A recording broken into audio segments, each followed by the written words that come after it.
Biblia explicada, un recorrido diario por las Sagradas Escrituras. En nuestro estudio sistemático de la Biblia estamos en una parte del profeta Ezequiel que sería la segunda temática. La primera tenía que ver en los primeros 24 capítulos con el juicio a Jerusalén, a Judá, mientras había algunos exiliados en Babilonia. En esta oportunidad, la sección número 2 la hemos titulado El juicio a las naciones, porque habla de aquellas regiones que estaban en los contornos de Jerusalén y de Samaria, o de Israel y de Judá. Pero habíamos dicho en el video anterior que no solamente en este capítulo se habla del juicio a las naciones, sino que también en el profeta Isaías y Jeremías, con la excepción de que Isaías comienza con Babilonia y Jeremías termina con Babilonia. En este caso, Babilonia no aparece dentro del juicio de las naciones. Yo lo expliqué y les comentaba a ustedes que era, primero, por orden divino, Ezequiel no lo pronunció, y segundo, porque ellos, los judíos, estaban en Babilonia. Y pronunciar un juicio contra Babilonia no era nada prudente. Yo les comenté que Daniel, que estaba cerca del trono de Nabucodonosor, tenía la oportunidad de exhortar al rey. De hecho, lo hizo en repetidas ocasiones. Y bueno, ya esa reprensión o ese consejo que Dios le daría a Nabucodonosor lo haría a través de Daniel y no a través de Ezequiel. Pero sí, Babilonia llegó a ser el instrumento de Dios para aplicar el juicio a todas estas naciones. Juicios que, por supuesto, no llegaron sin advertencias, no llegaron sin correcciones, sin la oportunidad de que ellos cambiaran. Pero no lo quisieron hacer, aunque hubo personas de manera individual que lo hicieron, en colectivo no quisieron experimentar un cambio. Bueno, hoy nos corresponde entrar a la primera parte de la profecía acerca de Tiro, porque aquí estamos hablando de 3 capítulos prácticamente completos. Entonces vamos a abrir nuestras Biblias con el capítulo que nos corresponde. Dice el versículo número 1, aconteció en el año 11. Tenemos fecha, como en otros capítulos también. Se nos ha presentado una fecha y ya hemos dicho que esta fecha está fundamentada en la segunda deportación del año 587, cuando se llevan a Joaquín a Babilonia y también al profeta Ezequiel. Entonces el año 11, si la deportación fue en el año 597, el año 11 sería alrededor del año 586, exactamente el mismo año en el cual Israel fue destruido en su totalidad, incluyendo el templo, y se llevaron los utensilios sagrados del templo a Babilonia. Algunos huyeron, algunos que escaparon de la espada, huyeron a Egipto y a otras regiones, y otros tuvieron que morir en ese lugar. En ese mismo año, en el día primero del mes, estaríamos hablando entre finales de marzo a principios de abril. Dice el profeta que vino a él, palabra de Jehová diciendo: Hijo de hombre, por cuanto dijo Tiro contra Jerusalén, ea bien, como una expresión de alegría, de gozo, qué bien, qué maravilla, que a Jerusalén le haya pasado eso, que haya quedado quebrantada, la que era la puerta de las naciones, a mí se volvió, yo seré llena y ella desierta. O sea, aquí es como que está hablando Tiro. Tiro dijo que bueno, la ciudad, el gobierno de Tiro, los que estaban viviendo en Tiro se alegraron de la destrucción de Jerusalén. ¿Y por qué tanta alegría de Tiro? Vamos al mapa que mostramos en el video anterior. Tiro y Sidón, los estados fenicios, estaban al norte de Israel, y eso que ustedes pueden ver en el mapa, lo que era Israel, cuya capital era Samaria, ya había sido conquistado por los asirios y después por los babilonios, y allí vivían personas mezcladas entre israelitas y naciones extranjeras, vivían en esos contornos. Por eso se creía que estos que habitaban en esos territorios no eran de una genealogía pura de israelitas. De ahí viene que el hecho de que los samaritanos y los judíos no se trataran. Pero Tiro y Sidón estaban más arriba.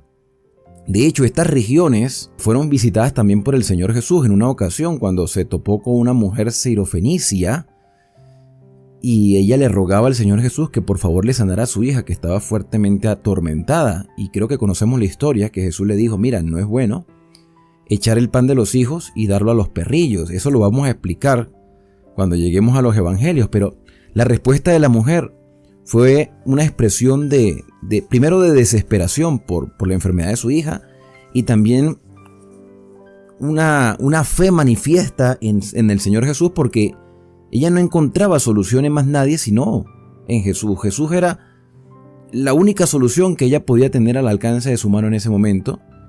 Y ella le dijo, Señor, pero aún los perrillos comen la migaja que cae de la mesa de los amos. Y el Señor atendió a su petición por la fe y la perseverancia que tuvo al insistirle a Jesús. Pero en el Antiguo Testamento estas regiones también aparecen en el tiempo del profeta Elías, cuando él tiene que subir a estos estados fenicios y llega a un lugar llamado Sarepta, donde se consigue una viuda que le sustenta con pan y una mujer que prácticamente estaba a punto de comerse su último alimento y morir, pero el Señor la protegió. Entonces, estos estados fenicios también fueron testigos de la obra del Señor, tanto en el Antiguo Testamento como en el Nuevo Testamento, pero en este contexto, las personas estaban alegres por la destrucción de Jerusalén. Hay un comentario que es muy interesante, que quiero compartirlo con ustedes, que dice de la siguiente manera: Tiro era una poderosa ciudad comercial compuesta de la antigua Tiro, situada en la costa, o sea, a la orilla del mar, y la nueva Tiro, construida en una isla rocosa a unas 57 hectáreas de superficie, a menos de 1 kilómetro de la costa. La nueva Tiro, o sea, la isla, tenía 2 puertos, uno hacia el norte y otro hacia el sur. Desde allí, los tirios enviaban sus flotas mercantes hacia el África Occidental, en el Atlántico y quizás hasta la Gran Bretaña actual, hasta Inglaterra. Los tirios fundaron colonias en lo que hoy se conoce como España y en el norte de África, algunos de los cuales llegaron a ser muy conocidos como Cartago. También estaba Gades, que hoy sería Cádiz. Los que viven en España saben exactamente dónde queda Cádiz. No sé, me corrigen, pero yo creo que eso es Andalucía. Y dice que también eran famosos los artífices de Tiro, es decir, era una región tan comercial que tenía todo tipo de productos para comercializarlos con otras naciones. Sus productos manufacturados también tenían artículos de cobre, textiles, sobre todo los teñidos de púrpura. También manejaban el comercio de artículos de vidrio, alfarería, eran famosos en todo el mundo antiguo.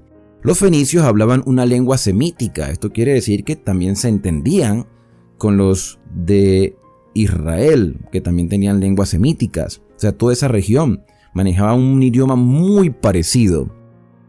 Y en cuanto a la religión, tenía un papel muy importante en la vida de los habitantes de Fenicia.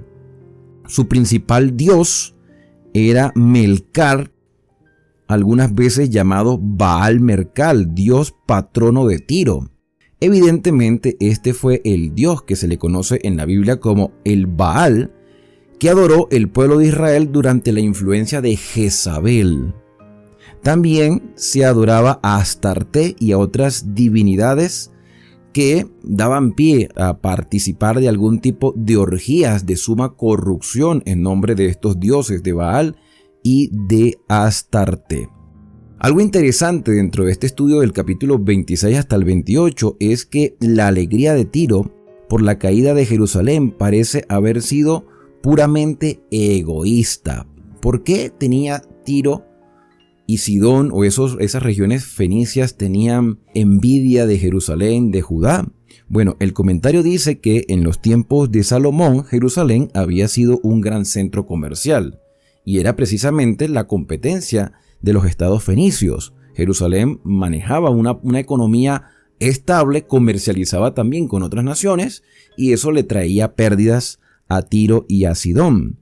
Entonces eso ocurrió en el tiempo de Salomón, por el cual pasaban las mercancías de Arabia y aún de la India. O sea, se comercializaba con países lejanos.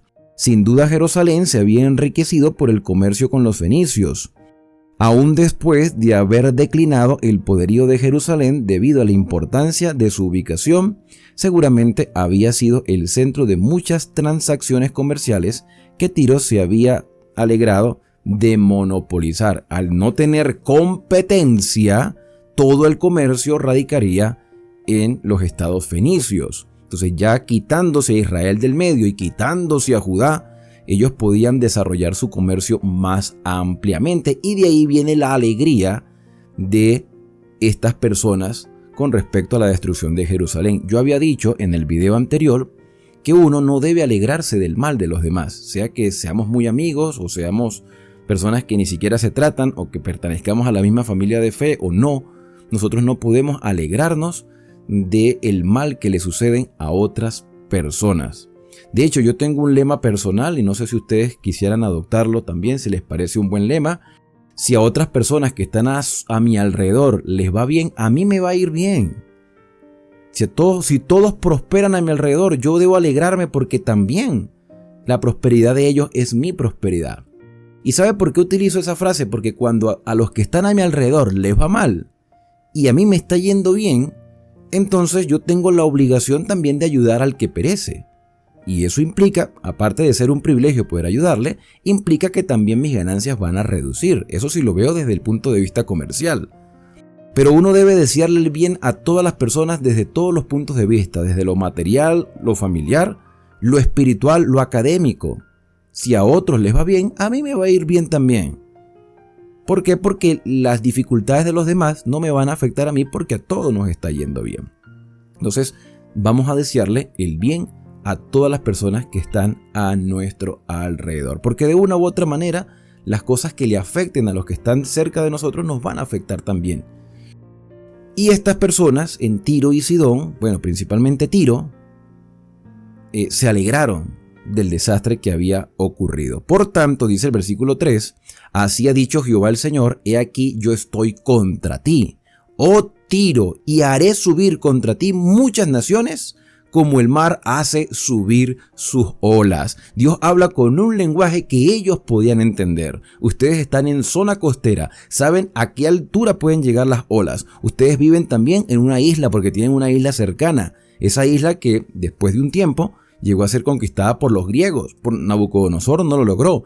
Sin embargo, iba a haber un desastre inminente en Tiro porque los babilonios también iban a conquistar esos lugares, ya que tenía una economía bastante sólida, y demolerán los muros de Tiro, dice aquí el mensaje, y derribarán sus torres, y barreré de ella hasta el polvo, o sea que no quede absolutamente nada, no quede nada, los barreré hasta el polvo, y la dejaré como peña lisa, tendedero de redes será en medio del mar. Nuevamente se utiliza un lenguaje que ellos podían entender porque ellos vivían también de la pesca. Tenían ese trabajo que era muy común por ser zona costera. Dice el Señor, porque yo he hablado y será saqueada por todas las naciones, principalmente por Babilonia. Y sus hijas que están en el campo serán muertas a espada y sabrán que yo soy Jehová, porque también vivían de la agricultura. O sea, era una metrópoli comercial, tenía de todo, no les hacía falta nada. Era la zona industrial del Medio Oriente. Porque así ha dicho Jehová el Señor. Y aquí del norte, y del norte hace alusión a Babilonia, traigo yo contra Tiro a Nabucodonosor, rey de Babilonia, rey de reyes. Es interesante que esta expresión rey de reyes se le adjudique, este adjetivo se le presente a Nabucodonosor, o sea, se describa a Nabucodonosor como rey de reyes, un título que solo le pertenece a Dios. Sin embargo, en el libro de Daniel también se utiliza esta expresión cuando se habla de Nabucodonosor. Nabucodonosor en varias ocasiones reconoció que Dios estaba por encima de él, es decir, Dios, Jehová, el Dios que en ese momento se conocía como el Dios de los judíos, que a la final es un solo Dios. Pero humanamente hablando, Nabucodonosor tenía el control de todos los territorios de la tierra hasta ese momento conocidos y poblados. de gran importancia para esos territorios que estaban allí. Y se le consideraba como el rey supremo de los otros reinos.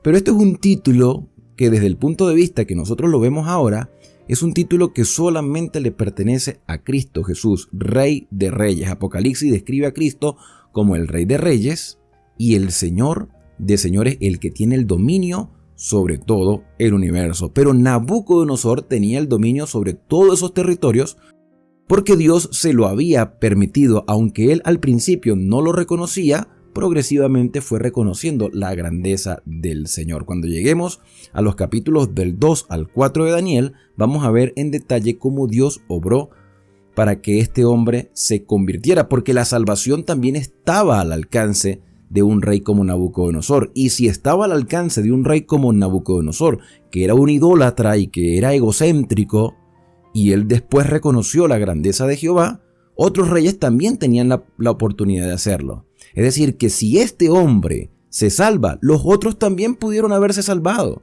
porque la salvación estaba al alcance de todos. Dice que Nabucodonosor se le describe aquí rey de reyes, con caballos, carros, jinetes, y tropa y mucho pueblo, matará a espada a tus hijas que están en el campo, y pondrá contra ti torres de sitio, levantará contra ti baluarte, y escudo afirmará contra ti. Pondrá contra ti arietes contra tus muros, y tus torres destruirá con hachas. Por la multitud de sus caballos te cubrirá el polvo de ellos, con el estruendo de su caballería y de las ruedas de los carros temblarán tus muros, cuando entre por tus puertas como portillos de ciudad destruida. Con los cascos de sus caballos hollará todas tus calles, a tu pueblo matará a filo de espada, y tus fuertes columnas caerán a tierra. Con respecto a este versículo número 11, por aquí también tengo un comentario que no quiero pasarlo por alto, porque habla de fuertes columnas. Resulta que es muy posible que aquí se esté haciendo referencia a dos famosas columnas descritas por Herodoto, un historiador antiguo. Al parecer, en Tiro y Sidón, con tanta abundancia comercial, ellos tenían dos baluartes, dos monumentos que describían la prosperidad de Tiro. Y una de estas columnas era completamente de oro y la otra era de esmeralda. Ambas estaban en el templo de Baal Mercat, el dios de Tiro. Entonces, esos eran los baluartes que ellos tenían. Ellos ponían su confianza en sus riquezas, tenían confianza en su Dios, más o menos así como un Dios de prosperidad, y tenían dos columnas que manifestaban la solidez económica y social que ellos tenían. Pero de nada les sirvió, porque según aquí el versículo 11, tus fuertes columnas caerán a tierra. En el libro de Apocalipsis también se habla de las columnas en el templo de Dios. Las columnas son lo que mantiene la estabilidad de una construcción. Pero nuestras columnas, las columnas del cristiano, deben fundamentarse en la palabra. A veces nosotros sentimos seguridad cuando hay prosperidad material, cuando estamos sanos físicamente, cuando todas las cosas salen bien. Pero a veces en medio de esa prosperidad nos olvidamos que somos una creación y hacemos las cosas a nuestra manera. En el momento en que un negocio sale mal, en el momento en que nuestra salud se deteriora, entonces nos acordamos de la existencia de Dios. Pero estoy seguro que si esas adversidades no pasaran en nuestra vida, ni siquiera le prestáramos atención a la Escritura. El cristiano tiene su fundamento en la palabra en los momentos buenos y en los momentos de adversidad. En los momentos buenos las bendiciones del Señor son herramientas.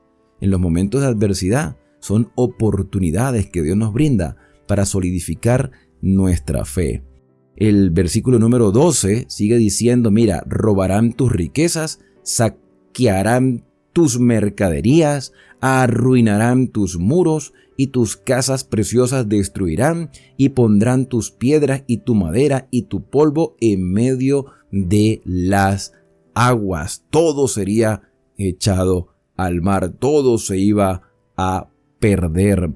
Dice el versículo número 13, haré cesar el estrépito de tus canciones y no se oirá más el son de tus cítaras, que son instrumentos musicales, la cítara.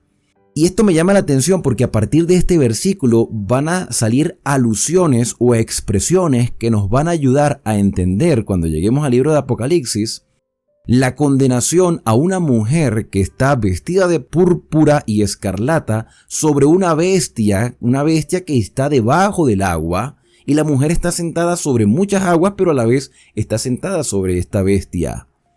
Las descripciones son muy parecidas. Pudiéramos llegar a la conclusión de que Juan, el discípulo amado que estaba en la isla de Patmos en ese momento, conocía muy bien estos acontecimientos históricos. Y conociendo en detalle todo lo que había ocurrido y la manera como el profeta Ezequiel se expresó, y no solamente Ezequiel, Jeremías, Isaías, Daniel, la manera como ellos se expresaron al juicio de las naciones, le dio la oportunidad al mismo Juan utilizar un lenguaje parecido para describir la condenación a la Babilonia espiritual del tiempo del fin. Yo les dije en el video anterior que hay una similitud entre la descripción del rey de Tiro y del rey de Babilonia en Ezequiel y en el libro del profeta Isaías, Isaías 14 y Ezequiel 28. Cuando lleguemos al capítulo 28 nos vamos a dar cuenta de la comparación que hay en cada uno de estos capítulos, pero en estos versículos del capítulo 26 hay algunas similitudes y quiero mostrarles, no todas porque son bastantes, quiero mostrarles por motivo de tiempo simplemente 3 de ellas. Aquí Ezequiel 26:13 dice: haré cesar el estrépito de tus canciones y no se oirá, ya no se va a escuchar más el son de tus instrumentos musicales, de las cítaras. Y en Apocalipsis 18, hablando de la condenación de aquella mujer que se prostituyó con todos los reyes de la tierra y llevando a la perdición a muchas personas, dice que la voz de arpistas, que es voz de celebración, de músico, de flautista, de trompetero, tampoco se va a escuchar. Aquí esta es una similitud, que la alegría de la efervescencia, del placer, no se escuchará más. Dios le pondrá fin a ese gozo efímero. Otra similitud la vemos en el versículo 16, cuando se hace alusión a los príncipes del mar en Ezequiel 26. Y Apocalipsis 18, verso 17, se habla de los marineros que trabajan en el mar. Bueno, también se habla de las riquezas. Aquí aparece la palabra riquezas, todo piloto y todos los que viajan en nave, marineros y todos los que trabajan en el mar, se pararon lejos porque en una hora fueron consumidas las riquezas de Babilonia. Una tercera comparación, son muchas, pero voy a mencionar solamente estas 3. Debido a la caída tanto de Tiro como de la Babilonia espiritual descrita en Apocalipsis, habrá endechas, habrá momentos de tristeza, de lloro y de lamentación. Los mercaderes de la tierra llorarán, dice Apocalipsis 18:11. Los mercaderes de la tierra lloran y hacen lamentación sobre ella, sobre Babilonia.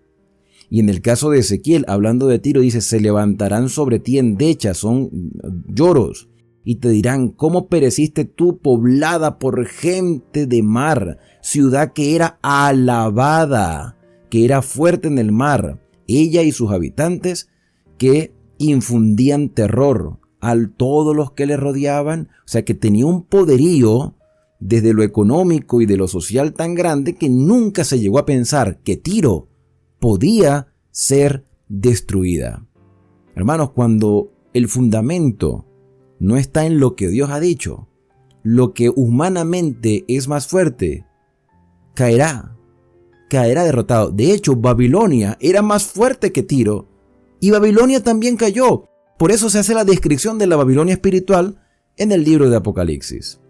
Verso 14: y te pondré como una peña lisa, tendedero de redes serás, y nunca más serás edificada.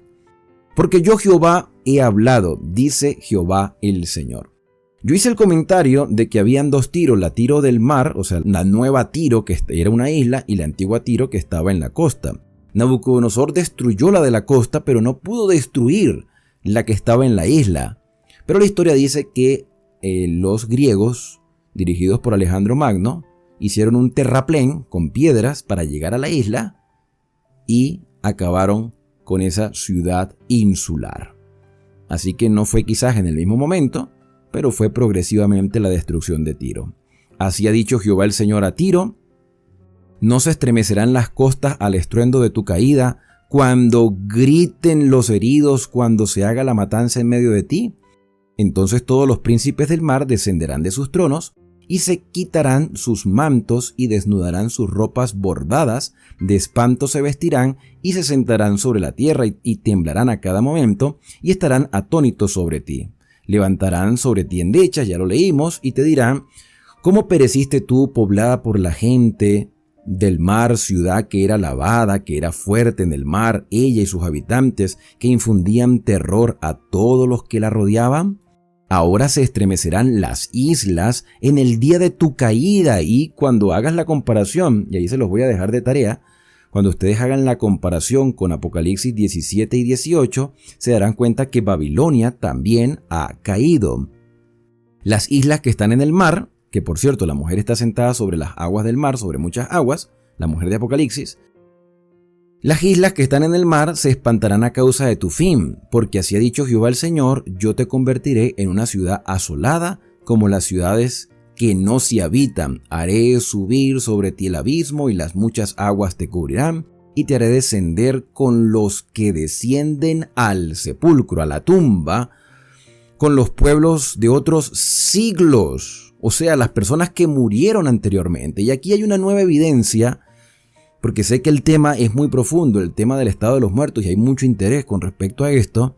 Aquí hay una nueva evidencia de que las personas cuando mueren no van a ningún lugar sino a la tumba, al Seol, al sepulcro, a estar en un estado de inconsciencia.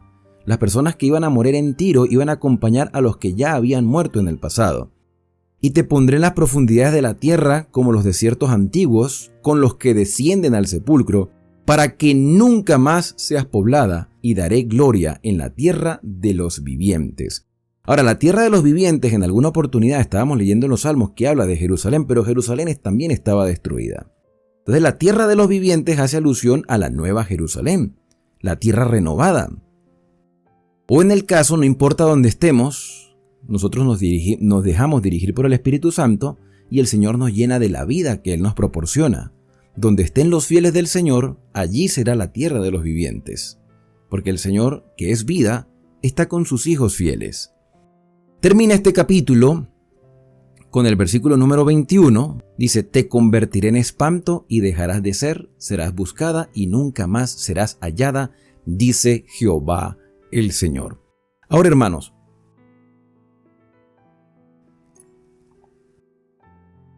Tiro, en su orgullo, en su egocentrismo, en su autosuficiencia y en su gozo por ver a Jerusalén destruida, Tiro es la representación del gobierno de Satanás, como lo es Babilonia en el libro de Apocalipsis. O sea, hay una relación muy cercana entre Babilonia de Apocalipsis y Tiro en el tiempo del profeta Ezequiel.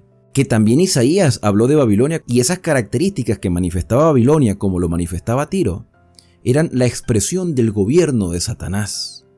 Ese es el gobierno de Satanás, el gobierno del orgullo, el gobierno del egocentrismo, el gobierno de la avaricia, el gobierno de la autosuficiencia, el gobierno del deleite porque a otros les va mal. Satanás se deleita cuando a ti te va mal. Satanás se deleita cuando aprendes a desconfiar en el Señor, o sea, ya no quieres confiar en el Señor, Él se deleita para que tú reniegues del poder de Dios. Tiro es la representación del gobierno que Satanás estableció aquí en la tierra. Un gobierno que solamente piensa en su bienestar personal, no piensa en ser beneficioso para otros. En el mundo comercial no existen amigos. En el mundo comercial esto vale tanto, si tienes para comprarlo, lo compras. Y eso es lo normal. Pero el Nuevo Testamento nos enseña que la bondad, la generosidad y el velar por el bien de los demás forma parte del gobierno universal de Dios. El desprendernos de nuestras posesiones y el amar a nuestros semejantes como a nosotros mismos, que es lo mismo que Judá e Israel debieron haber enseñado en el Antiguo Testamento, pero ellos adoptaron el egocentrismo de las demás naciones. De hecho, el libro de Apocalipsis habla de una expresión llamada el 666. El número 6 es número de hombre. Y esa repetición triple del 666 lo que hace reflejar es el humanismo, el hombre está primero, el materialismo, las posesiones están primero, y el secularismo, el placer está primero. Ese es el pensamiento de Satanás, que nosotros nos pongamos primero por encima de los demás. Pero Jesús dijo, el que quiere seguirme, el que quiera venir en pos de mí, niéguese a sí mismo y considere a los demás como superiores, porque Cristo lo hizo cuando estuvo aquí en la tierra. Cristo se humilló, siendo Dios se hizo hombre, siendo justo pagó por el pecado de cada uno de nosotros. Sufrió como si fuera un criminal. Y el ejemplo de Cristo debe ser nuestro estilo de vida. El ser generosos, el ser bondadosos, el ser caritativos, el ser desprendidos, altruistas, va en contra de lo que Satanás ha establecido aquí en la tierra. Y ese gobierno del mal que Satanás ha establecido ha de caer, ya está cayendo, como dice Apocalipsis, ha caído Babilonia. Y Dios a través de Ezequiel le dice a Tiro, te convertiré en espanto, Dios destruirá por completo el gobierno de Satanás. De hecho, ya no tiene gobierno, es un gobernador de facto, un gobernador que ya no tiene poder porque Cristo reclamó la tierra como suya. Pero lamentablemente muchas personas no aceptan a Cristo como el gobernante supremo. Y Dios le pondrá fin, dice, serás buscada, dejarás de ser, serás buscada y nunca más serás hallada. Ya no habrá más pecado, ya no habrá más muerte, ya no habrá más orgullo. La transformación no va a ser cuando Cristo venga, la transformación va a ser ahora. Ahora debe comenzar el cambio. Si en nosotros hay cosas que cambiar, si hay características del gobierno de Tiro en nuestra vida, hoy puede ser el día del cambio. Porque si no aprovechamos el tiempo ahora, y nos sorprende la muerte o nos llega Cristo y no nos damos cuenta, entonces ya no seremos encontrados cuando nos busquen, porque pereceremos con el pecado que está dentro de nosotros. Pero si confesamos nuestros pecados, dijo Juan, el mismo que escribió Apocalipsis, el Señor es fiel y justo en perdonar nuestros pecados y limpiarnos de toda maldad y transformar nuestra mente, nuestro corazón, hacernos unas nuevas criaturas, y eso debe fortalecer nuestra fe y debe llenarnos de esperanza en este día. Que Dios te bendiga y te guarde. Que haga resplandecer Dios su rostro sobre ti y que tenga de ti misericordia. Que el Señor alce sobre ti su rostro y ponga en ti paz. Esta historia continuará en el próximo capítulo y hasta el capítulo 28, cuando sigamos viendo las exhortaciones, advertencias y juicios contra la ciudad de Tiro. Nos vemos en el próximo video.